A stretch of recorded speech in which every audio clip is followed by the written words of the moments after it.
Hey everyone, today we will explore the properties of liquid pressure using a simple experiment. Materials required are a plastic bottle with a tight lid and a needle to make some holes.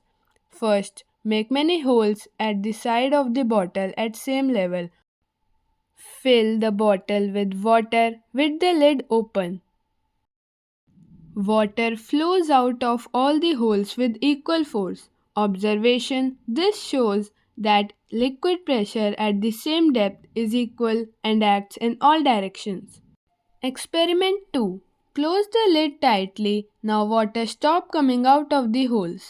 Observation: this proves that liquid pressure also depends on the air pressure above the liquid.